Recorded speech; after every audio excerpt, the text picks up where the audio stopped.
Bueno, hoy va a ser otro día muy complejo para la República Argentina y para el mundo.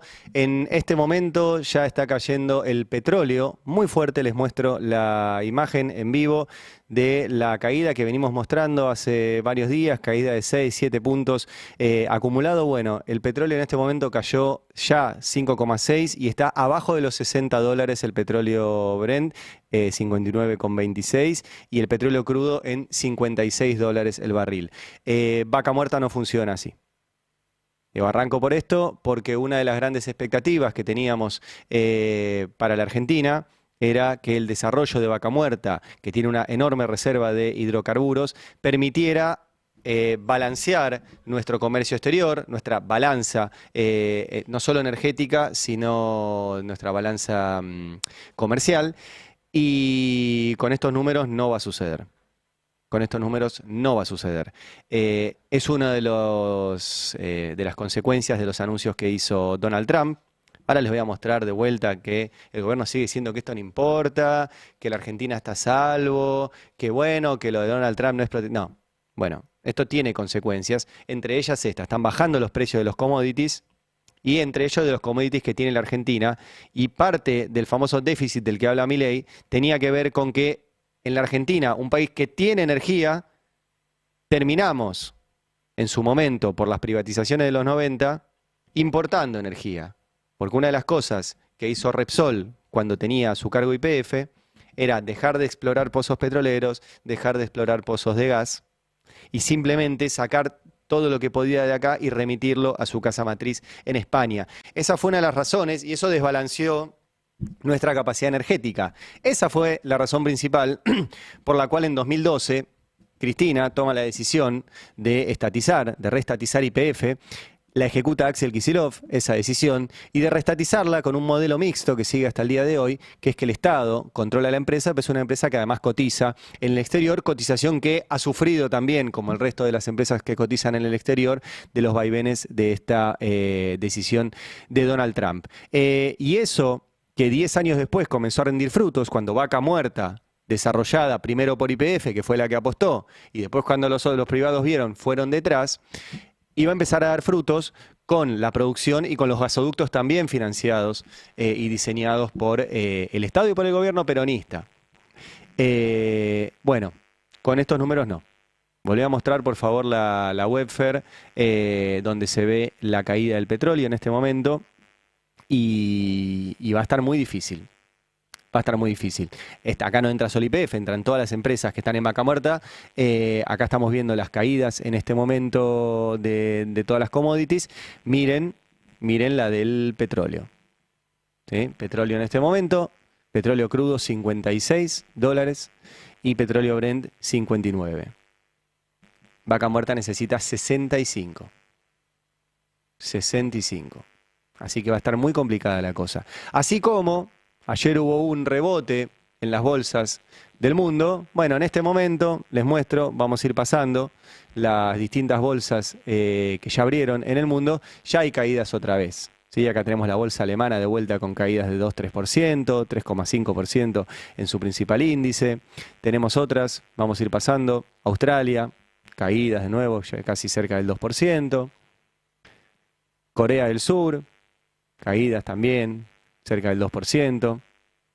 China es la única que se salva, porque, y ahora vamos a ver, China se está plantando frente a Estados Unidos, y además se venía preparando para esta situación, no la agarra desprevenida. España, caída del 3%. Francia, caídas en todos sus índices, arriba del 2-3%. India, caídas en todos sus índices. Italia, bueno, Jamaica me quedo en el medio porque está en orden alfabético. Japón vuelve a caer fuerte. Japón vuelve a caer fuerte. Recuerden que esta semana tuvieron que frenar la bolsa japonesa porque se desplomaba. Reino Unido, caída del 3,25%. Esto es de ahora, ¿eh? Esto es de ahora. Así que ese rebote que vieron ayer, otra vez vuelve a estar todo en rojo. Y obviamente otra vez esto va a impactar a la Argentina. Argentina que está empeñada en entregar todo. Por eso le pusimos al editorial, Milei entrega la economía y la justicia, porque voy a hablar de dos temas que están vinculados, porque además a quien se las entrega es al mismo. Por un lado, en el acuerdo, como recién mostraba Candelaria Boto y ahora lo voy a mostrar de vuelta, en el acuerdo número 23 con el FMI en nuestra historia, y los 22 anteriores no sirvieron para nada más que para que no podamos controlar nuestra economía. Bueno, en el acuerdo 23 vamos a volver a entregar el manejo de nuestra economía.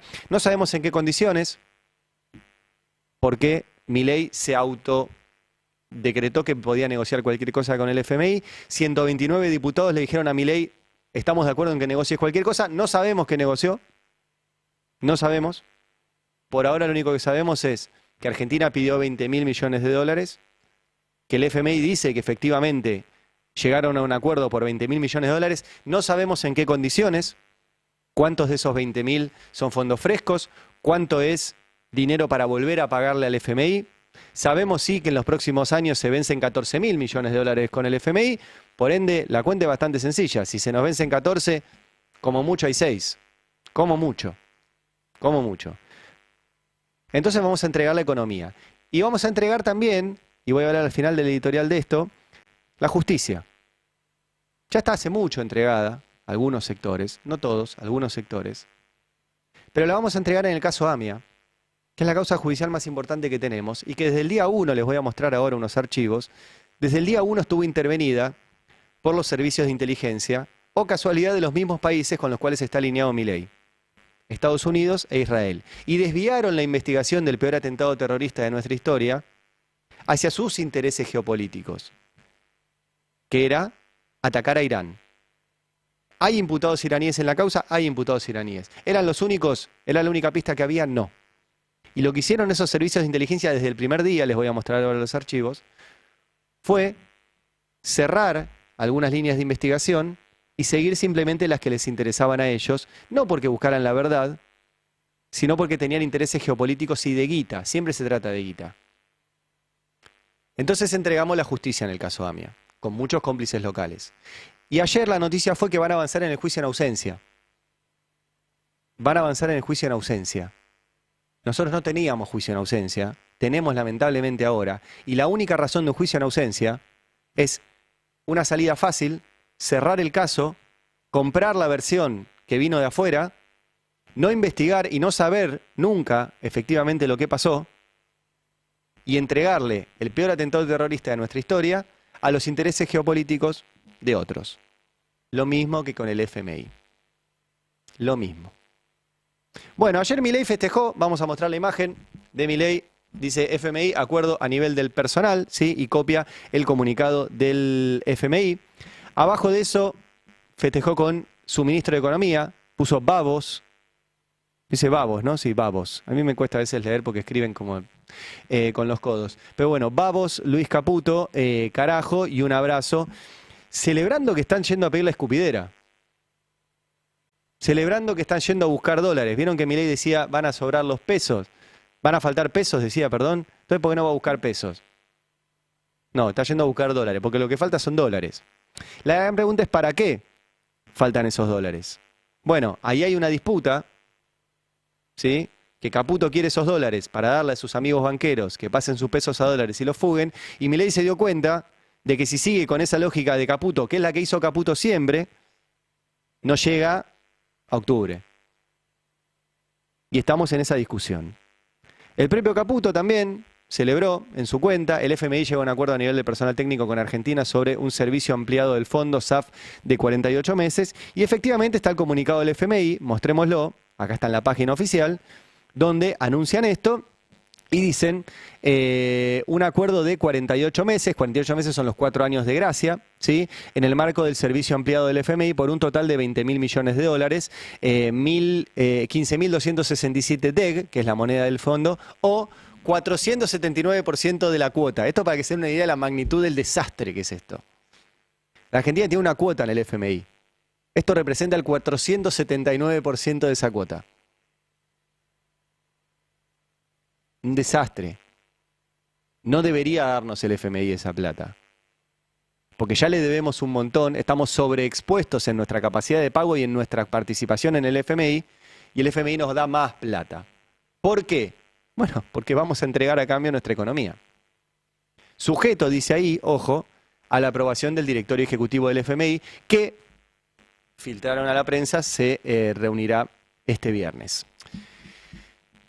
Repaso brevemente, la verdad que estuvo buenísimo lo que hizo recién Candevoto, que hubo 22 acuerdos previos con el FMI. 22.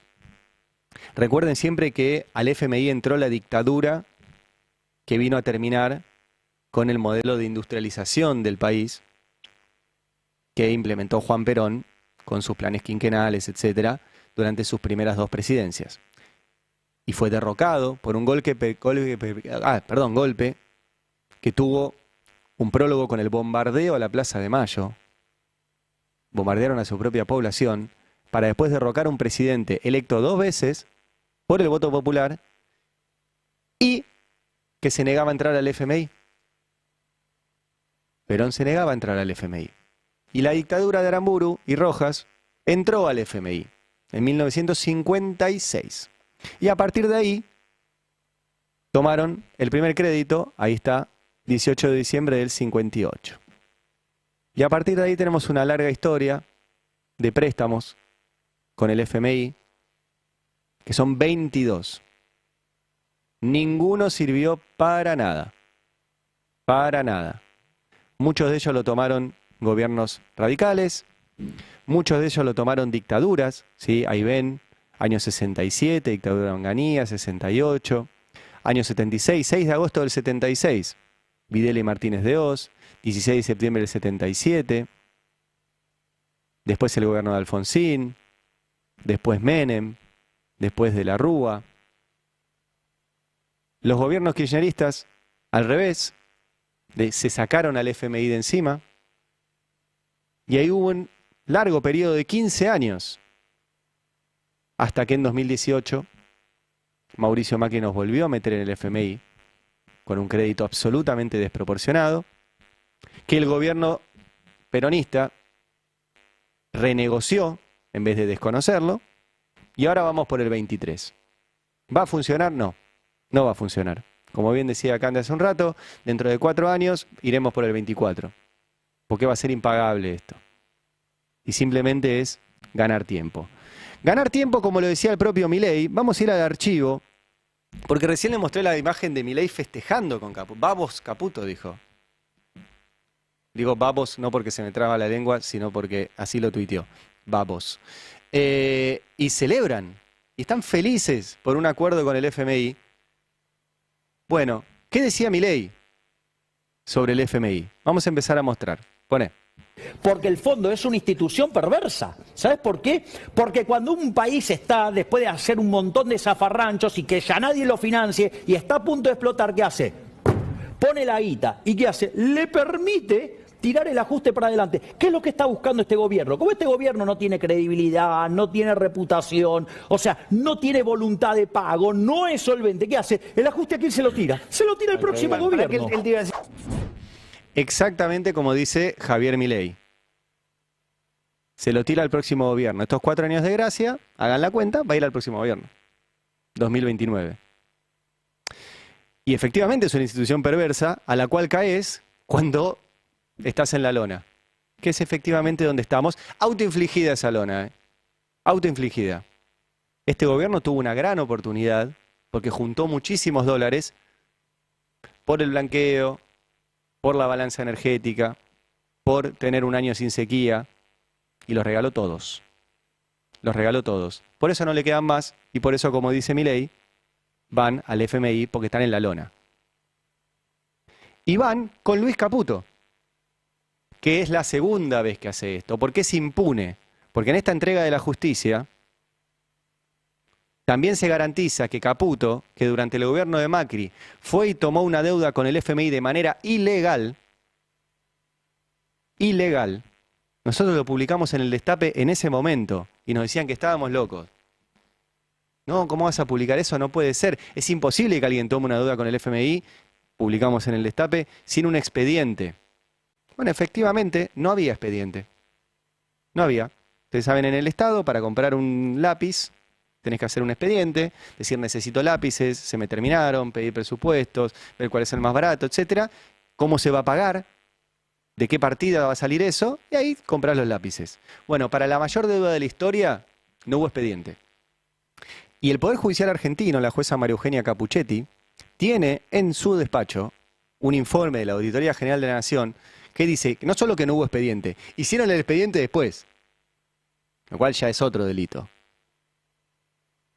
Que no cumplieron con los procedimientos de las leyes argentinas, que no pasaron por el Congreso, que el acuerdo lo firmaron el hombre del baldío, Nicolás Dujovne y Luis Caputo, cuando eran ministros que no tenían potestad para hacerlo.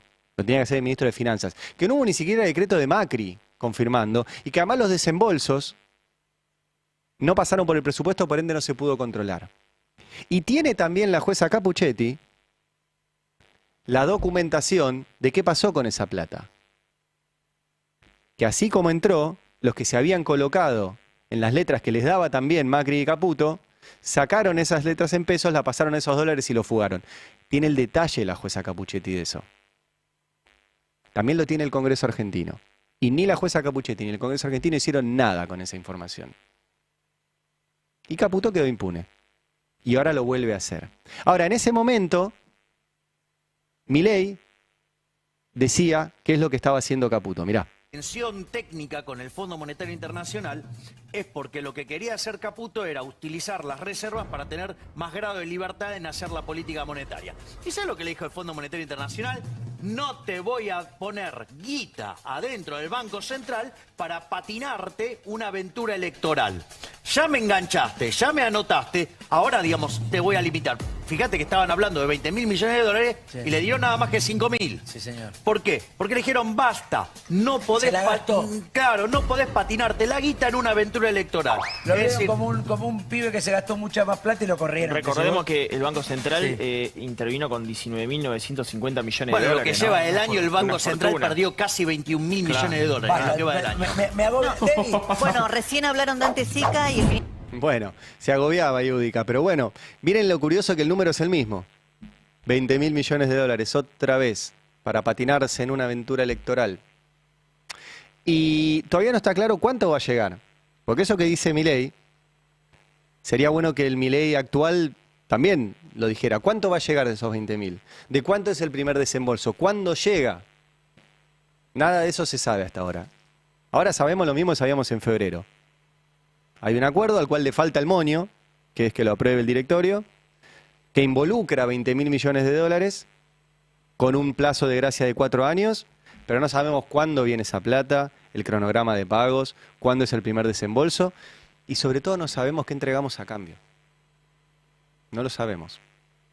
Porque Milei sacó un DNU donde dijo, yo me autorizo a mí mismo a negociar lo que se me cante con el FMI. Y mandó ese DNU al Congreso, en realidad todos los DNU van al Congreso, y la Cámara de Diputados, con 129 diputados, dijo, yo estoy de acuerdo con que el presidente se autoautorice a negociar cualquier cosa. Y en esos días entrevistábamos a diputados. ¿Ustedes cómo saben? No, bueno, confiamos. Pero, ¿qué va a entregar a cambio Milei de esto? Bueno, no lo sabemos. Hasta este momento, no lo sabemos cuáles son los condicionamientos. Lo que sí sabemos es que en la Argentina no hay más dólares. Y no los va a haber. Recién les mostraba el precio del petróleo, se están destruyendo de vuelta las bolsas y las acciones en todo el mundo. Y vamos a volver a usar a Cristian Buteler, que la verdad, pobre, lo usamos todos los días, pero es información pública de su cuenta de Twitter, de qué está pasando con las reservas. Bueno, siguen bajando, y bajan, y bajan, y bajan. Este es el de ayer. Ya estamos en 24.657 millones, en el día bajaron 134 millones, en el mes cayeron casi 400 millones. En el año, vamos arrancando abril, 5.000 millones de dólares. Ya bajaron las reservas en el año. No hay forma de sostener esto. No hay forma. Y lo que está pasando es que se le está ampliando la brecha entre el dólar oficial y los financieros. Porque esos dólares que se van, muchísimos, son para que los dólares financieros no se vayan a la mierda. Porque vos el dólar oficial con cepo lo puedes mantener en el número que quieras, pero es ficticio. Los que son reales son esos dólares, que es lo que están dispuestos a pagar a alguien por eso. Y que los van frenando regalando dólares del central. Bueno, ya la brecha está el blue en 24%, el MEP en 26%, el contado con liquidación, que es el de fuga, en 25%. Así estamos. Y estamos así en medio de una guerra comercial global que no es simplemente, y les vuelvo a recomendar la entrevista que hicimos el otro día con Sabino Vaca Narvaja, no es simplemente una cuestión de aranceles, es una potencia, como Estados Unidos, que está viendo su declive en todas las áreas que controlaba, en los organismos internacionales, en la geopolítica del transporte, sigue habiendo quilombo, no entra ahora, pero en el canal de Panamá, presten la atención a lo que está sucediendo ahí, en la cuestión bélica, ya no gana las guerras que quiere hace rato, en la cuestión monetaria, el mundo está dejando el dólar como patrón de intercambio, y se está yendo, por ejemplo, el 30% del mundo se está yendo ya al yuan digital. Por fuera, no solo del dólar, sino del sistema SWIFT, que es, repito, para que se entienda, el home banking del mundo. Lo manejaba Estados Unidos. Ya no. Y en el medio Donald Trump dice, yo lanzo esta guerra. Bueno, hay países como la Argentina que van y le dicen a Estados Unidos, yo voy a adaptarme a vos. Y hay países como China que le dicen, yo no me voy a adaptar nada. Si querés ir a una guerra, vamos a la guerra. Vamos a mostrar a el vocero de la Cancillería china, que se llama Lin Xian, lo que dijo ayer en una conferencia sobre esta situación. Mirá. Los chinos no crean problemas y no tienen miedo. La presión, las amenazas y el chantaje no son la manera correcta de tratar con China. China definitivamente tomará las medidas necesarias para salvaguardar resueltamente sus derechos e intereses legítimos. Si Estados Unidos ignora los intereses de ambos países y de la comunidad internacional e insiste con una guerra arancelaria, China definitivamente luchará la guerra comercial hasta el final. Esa es la respuesta de China. En un mundo que cambió. ¿Cuál es la respuesta de la Argentina? Por ahora nada. Milei no hizo nada desde hace 7 días que Trump anunció estos cambios en los... Me corrijo, sí hizo. Bajó aranceles de productos químicos y textiles. O sea, al revés de lo que está haciendo el mundo. Es lo único que hizo en estos 7 días. Y la gran pregunta es qué va a hacer con lo que le pide Estados Unidos. Y vuelvo a mostrar el archivo de Mauricio Claver Carone, el enviado especial de Estados Unidos para América Latina, o sea, para la Argentina, que ante la pregunta de nuestro colega Andrés Fidanza, dijo qué es lo que espera Estados Unidos de la Argentina ahora. Obviamente Argentina es un país aliado, el presidente Milei es un aliado, efectivamente el secretario de Estado estuvo con el canciller de Argentina recientemente y al fin y al cabo siempre buscando cómo trabajar conjuntamente, bilateralmente para el bien. Nosotros queremos que el presidente Milei tenga éxito, que su gestión tenga éxito, entendemos primero el sacrificio enorme que ha llevado a cabo, con obviamente todas las reformas fiscales que ha llevado a cabo, que creo que es admirable en el mundo en ese sentido, y es algo que francamente estamos haciendo aquí en los Estados Unidos. Y un tema que sí nos preocupa en Argentina sigue siendo obviamente el papel de China y los chinos, en ese sentido que es un problema que heredó obviamente el presidente Milei. En ese sentido también afecta, y no voy a entrometer obviamente en medio de unas negociaciones que está llevando a cabo con el Fondo Monetario porque queremos que tenga éxito, pero lo que sí eventualmente lo que quisiéramos ver que termine es la famosa línea de crédito que tiene Argentina con China. Bueno, Estados Unidos nos pide que devolvamos la plata que China nos dio a través del swap. Bueno, ¿cuánto es esa plata? Ahora es menos porque China está haciendo una pequeña devaluación, pero es alrededor de 18.000 millones de dólares y les conté recién que teníamos 24.000 en las reservas. Así que nos piden que devolvamos el 70% de nuestras reservas brutas. China ayer dijo que no. Sí, mostramos el tuit de China que dice el intercambio, este es el vocero de la Cancillería china también, dice el intercambio de divisas entre China y Argentina contribuye a la estabilidad económica y financiera del país y es bien recibido por el gobierno argentino. Instamos a Estados Unidos a que adopte una perspectiva correcta y comience a pensar en cómo puede contribuir al desarrollo de los países de América Latina y el Caribe. O sea, China dice no rompa la bola con el swap. Ahora, en el medio, y esto es noticia de ahora, de los últimos minutos, China acaba de subir sus aranceles al 84% con Estados Unidos. En respuesta a que Estados Unidos le dijo que se los iba a subir al 104%. Ya estamos hablando de números que no importan. O sea, 84, 100, ya es lo mismo. Está cerrado el comercio. O sea, nadie va a intercambiar con esos aranceles.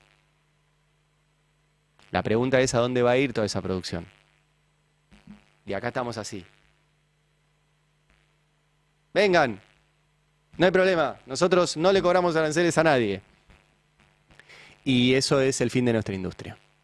Nosotros ya hoy en este momento, la industria argentina está funcionando a la mitad de su capacidad. ¿Por qué? Porque no vende. La mitad de las máquinas del país están paradas. Las dos principales potencias del mundo acaban de terminar su comercio. Terminar, no hay comercio con esas barreras arancelarias. ¿Dónde van a meter todo lo que producen? Porque producen y van a seguir produciendo. Bueno, ¿qué hacen otros países? Les voy a mostrar simplemente Brasil. Vamos a escuchar a Lula da Silva, el presidente brasilero, que estuvo justamente en un encuentro de la industria de la construcción y le volvió a hablar a Donald Trump. A ver. ¿Cuántos años han pasado escuchando que era necesario defender el libre comercio? ¿Cuántos años llevan escuchando que era necesaria la globalización? Que era necesario combatir el proteccionismo. Y de repente el mundo tiene un caballo de batalla, un solo ciudadano que se cree capaz de escribir las reglas de todo lo que pasará en el mundo. Y tengo algo que decirles. Y eso no puede funcionar. Por eso es importante que nosotros, los brasileños, mantengamos el equilibrio para tomar decisiones en base a nuestra realidad. Brasil exportó el año pasado casi 400.000 millones de dólares. Nosotros 80. Brasil, que enfrenta a Estados Unidos, le pusieron el mismo arancel que a nosotros. El 10%. Y Brasil le dice a Estados Unidos, no vas a dictar vos la regla de cómo nos manejamos nosotros. Milei fue y le dijo a Donald Trump, ni siquiera a Donald Trump, porque Donald Trump no estaba en la fiesta donde fue Milei, yo voy a adaptarme a lo que vos querés. Yo voy a adaptarme a lo que vos querés. Miren la diferencia. Y en esta entrega de todo, quiero ir al capítulo justicia. Porque ayer hubo una noticia en medio de todo esto que para mí es muy importante, y que es que desde el portal Fiscales anunciaron que la UFIAMIA es una unidad fiscal cuya única tarea es investigar el atentado a la AMIA. Fue la unidad fiscal que se creó en 2004, con Alberto Nisman a la cabeza, y Nisman estuvo 10 años, del 2004 al 2014, que se suicidó, y estuvo 10 años con un solo caso y una sola tarea, el famoso You Had One Job. Personal récord, presupuesto récord y una sola causa, compleja obviamente. Una sola causa. ¿Saben qué aportó Nisman a la causa AMIA en 10 años? Nada. Nada. Es más, durante los 10 años que Nisman tuvo la causa, los muertos de la AMIA eran 84. Recién, cuando Nisman no estaba y lo reemplazaron 3 fiscales, encontraron los restos del muerto 85, que los tenían guardados en un freezer. Y no los encontraban. ¿Por qué? Porque lo único que hacía Nisman era seguir las instrucciones de los servicios de inteligencia argentinos, de Antonio Estiuso, que a su vez seguía las instrucciones de los servicios de inteligencia de Estados Unidos y de Israel, de la CIA y del Mossad. Miren qué curioso, justo los dos países con los cuales está alineado Javier Milei. Y esto desde el día 1. Les voy a mostrar rápidamente las tapas del diario Clarín. Además está buenísimo porque podés acceder rápido a través de una web. Las tapas de los primeros días del atentado. Si ustedes prestan atención, este es el día después. ¿Sí? Volaron la sede de la AMIA.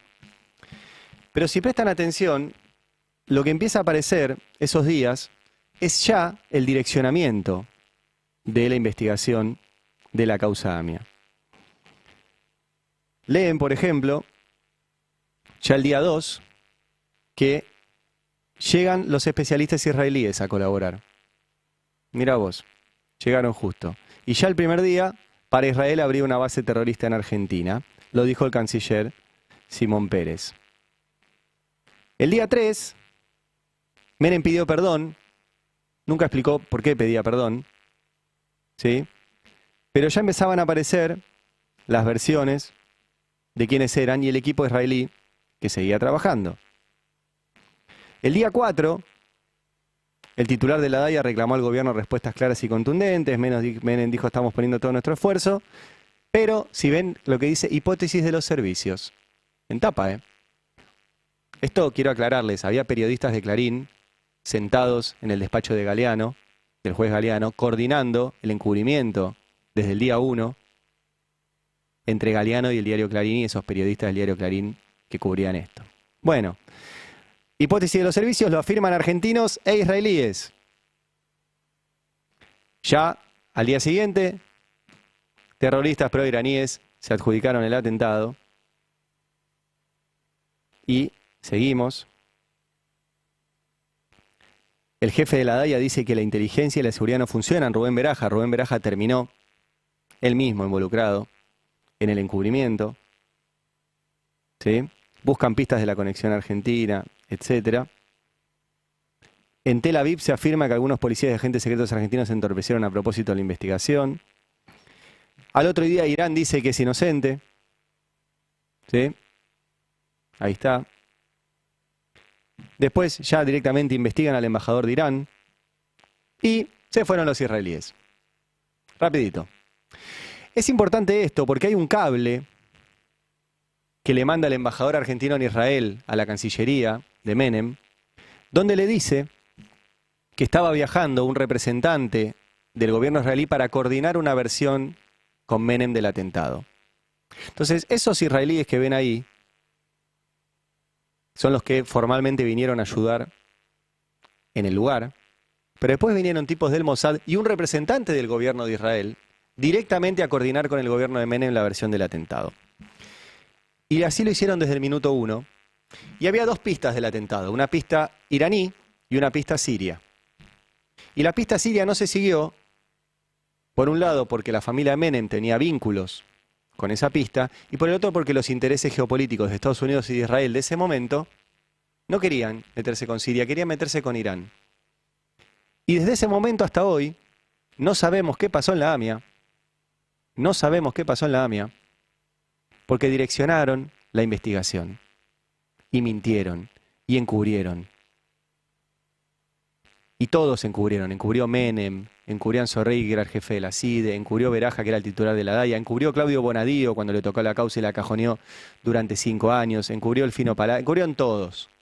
Los fiscales Miron y Barbaquia, también Nisman, que trabajaba en ese equipo pero zafó. Todos encubrieron.